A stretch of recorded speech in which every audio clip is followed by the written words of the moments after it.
Okay, audio sync, click. So you might ask yourself, what is a music producer like me doing out of the wild in these unsafe conditions for electronic equipment like this? Well, the truth is, doing stuff like this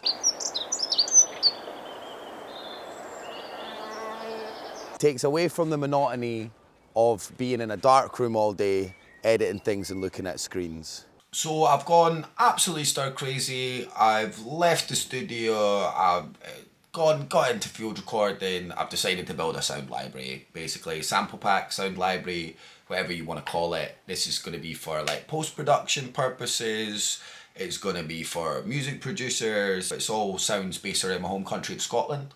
So if you are a fan of Braveheart or Haggis, this could be the sound library for you, I guess. So there's a few little things I want to talk about today. I'll put little chapter markers, I guess you call them, on YouTube so you can jump into sections. This is going to be one of my longer videos, and yeah, it's really, I'll be nerding out on some of the equipment that I use. I'll be talking a bit about processing, but I'll also have some fun stuff where you can see me recording stuff on location. So yeah, I really hope you enjoy it. The first little section I'll introduce now is a trip I took to Birnam and Dunkeld. So lovely. I went looking for waterfalls and river noises and I found them in abundance. So check it out, let's go. It's flipped it. Hello, so my quest for audio has led me here to the Birnam Woods, the Hermitage. I took a train this morning from Edinburgh to Birnam and Dunkeld, the two twin villages. They're absolutely beautiful. You'll hear there's a raging waterfall next to me. There's loads of streams and rivers here. I think that's going to be the main focus of my captures today. I used to play in these woods when I was a kid. Also, fun facts, this place is absolutely riddled with Scottish folklore. I'm standing right next to Ossian's dwelling, perch, home, hall, I don't know what you call it. But the story goes that he was one of our ancient Scottish poets. Which was actually all a complete literary hoax. But Ossian's Hall, Ossian's Perch up here in Dunkeld and Birnam is absolutely beautiful. It's got a lovely view looking out over onto the waterfall. So of course I'm going to capture that audio. But I think whilst I'm here at this beautiful spot with this bridge, I'm going to try and capture the same waterfall from a little bit of a distance away as well. Let's get it.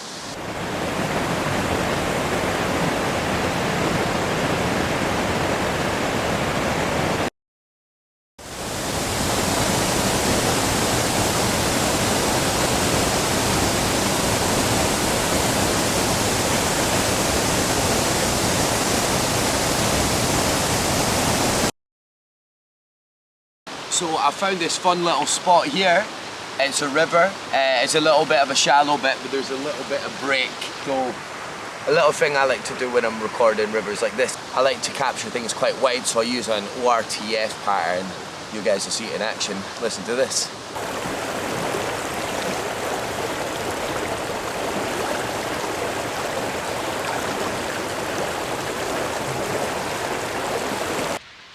My quest for audio, if you couldn't hear that, I found this cave. It's called Smuggler's Cave. I've completely forgot it was here. It was. I used to come here and play as a child. So now that we're a little bit further away from the river, I'm going to capture some bird ambiences up here. I think it'll be nice.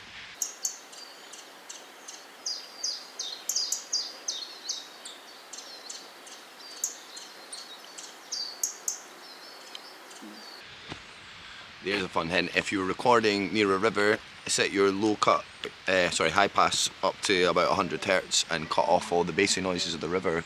Top pro tip. Right, so I've just walked a little bit up the river. I've obviously seen that cave. I've seen Ossian's Hall. I got some cool river noises. I got some cool bird life ambiences. I just stopped here to, you know, take a little break, change some batteries, and have a smoke. But I was sort of disgusted to find this up here, so I'm going to start enforcing rules on all of you. If you're going field recording, if you're going for a walk anywhere, whether it's in nature or in the city or whatever, don't just leave half-drunk cans of booze everywhere. That's it's a travesty. Do you know what I mean? Like, it's so easy to pick it up. I will take this back to civilization and put it in the trash for whoever couldn't finish their alcoholic pink lemonade. But you know, this is a rule. If you're out field recording, don't litter. If you see litter, pick it up, take it to a bin. Easy. So I've switched up my mics. I've changed them from my sort of stereo condensers to these omnidirectional condensers, Clippies. You can get them from micbooster.com. The guy, the sales rep Nick, is amazing. Honestly, couldn't recommend them more. I'll talk more about gear in a little while, but I just thought I'd get some better nature ambient recordings with these.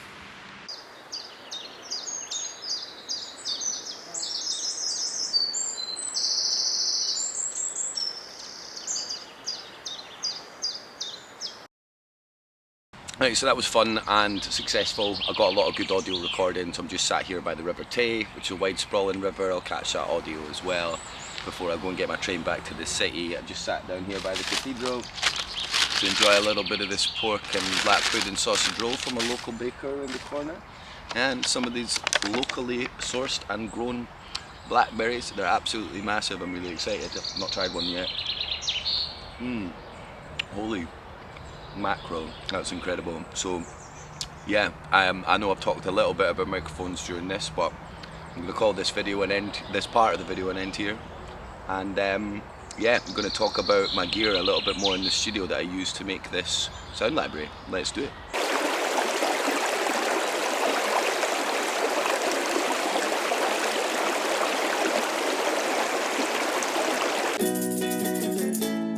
Talk about the gear that I'm working with in the field. I've come in here to a nice dry studio to show you it out with the rain. I use the TASCAM DR40X as an interface. It's great, it lets you record up to sample rates of 96K. Mine's really works really well in 24-bit 48K for capturing post-production sounds. I'll use the internal mics in an XY pattern as they are just now. Also switchable to an ORTF if you need the extra width, which really gives you a lot more space. But the problem with portable recorders like this is handling noise. I find it's better to use external mics like I am just now, using this CLIPPY EM272Z1 capsule as a lavalier mic. But actually for field recording, I'll use these in a stereo pair. Here's an example of one closer up. But they're great. I can capture things in AB, XY, ORTF, wide stereo, short stereo. I'll use a stereo bar. They are omnidirectional condenser mics, but also I can clip them to objects and recreate binaural recording simulations like I have done here, clipping one to my hat. So I'm here out of the studio to show you the rig all together. You'll observe that I've got it on a camera tripod mounted on this stereo bar. These are the last two microphones I want to talk about that I use for field recording, are these Rode M5s. For when I don't want an omnidirectional stereo recording, I'll use these for a more direct recording. An essential part of recording outdoors is of course wind coverage. I also use a trusty pair of my Audio Technica closed back headphones. I can get a real close monitor of the nature that I'm recording that seems uninterrupted and really immerses myself in the recording. So yeah, that's the equipment that I've been using to make this sound library. I'll put links with places that you can buy some of this stuff. This video isn't sponsored by anyone, I'm not promoting anything, but you know how it is. I have to say that it's not sponsored, it's YouTube. Like, I kind of wanted to take a little break before I jump into a little section where I talk about recording trains to just sort of briefly go over like why and what inspired me to do this. There's a much bigger world with microphones and monitoring than just making music with cool rock bands in the studio or you know, doing stuff indoors like Ableton and stuff like that. But I feel like this experience of field recording has really taught me a lot more about microphones, a lot more about problem solving with technical equipment, and it's really inspired me to even approach music from a different perspective. So really, if you're going to buy anything for yourself, you know, this year, and you're an audio engineer or you're into sounds, get yourself some portable recording equipment and, you know, put off getting that new Switch 2 or Xbox 720 or gaming PC with that shoots VR into your eyelids or whatever they do now. I'm waffling. Here's a little bit about trains. So part of this field recording experience has really taught me to appreciate the railway system in Scotland for getting around. So I've come here today to Dalmeny train station. We're going to record some train noises. It's a great spot because a lot of trains come through here without stopping, so we should get some at speed. It'll be cool. So trains can be difficult to record for a number of reasons. I think it's one of these situations it's not very glamorous to talk about, but the importance of gain staging here is super important. So I'll let a few trains run by, set the mic levels on this before I commit to recording, or I'll record and probably clip the audio along the way. I'm going to be recording 4 mics at the same time, so we have a choice between a sort of XY audio and an AB pair, and hopefully some trains pass by soon and I don't have to wait too long. Part of the field recording game.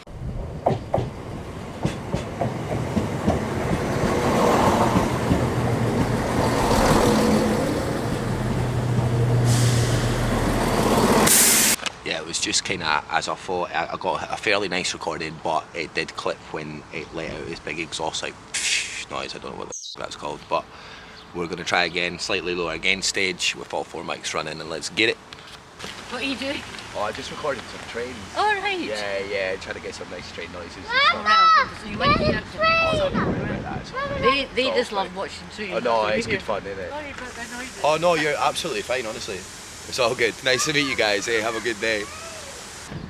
There's a nice sweet interaction with some people there.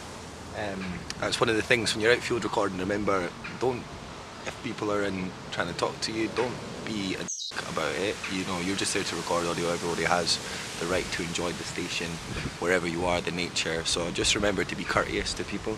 If it takes a long time to be in a conversation with people, you can say, hey, I'm recording some noises, but most of the time just chat to them and have a laugh. It's all good.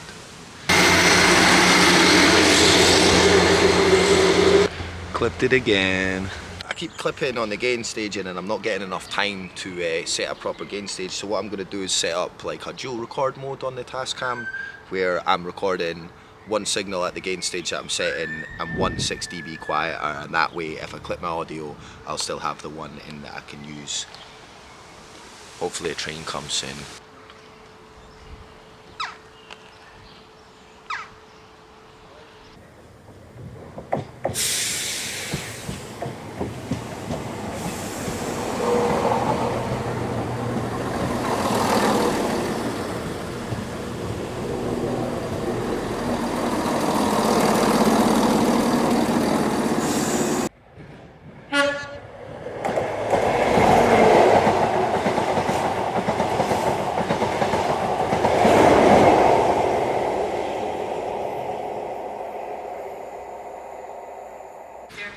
So I've got one quite nice recording of a train coming in, stopping and then taking off. I've got one fast train going through. I'm going to stick around to see if I can get a couple more, but I mean that's it for the train section of this, I guess.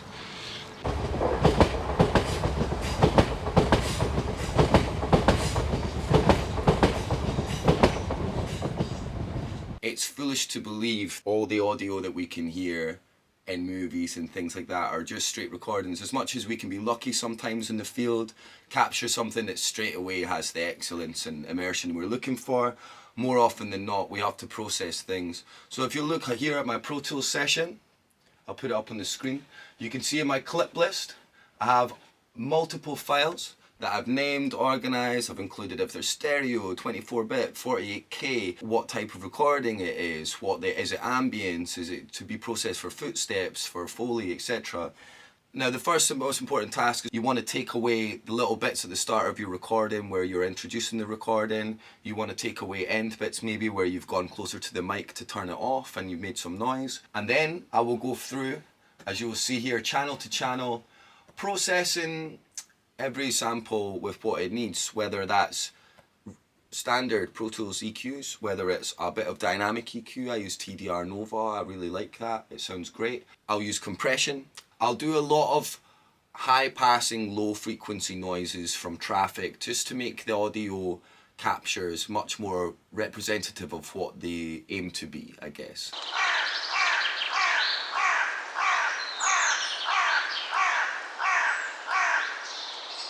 What happens if the audio isn't able to be processed in Pro Tools? What if you've captured audio but there is problems? Perhaps there's bits of the sound you would like to remove. So for that I'll use RX, and you can see here it will spectrally analyse the sample and I'll be able to pull individual bits out of it. We'll get something that sounds like this,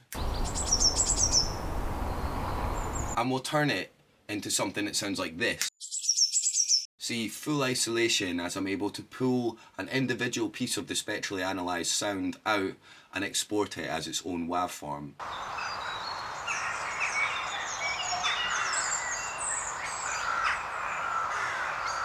So yeah, thanks very much to everybody who's made it this far into the video. I know it's one of my sort of longer format ones. This sound library is going to be available on the market.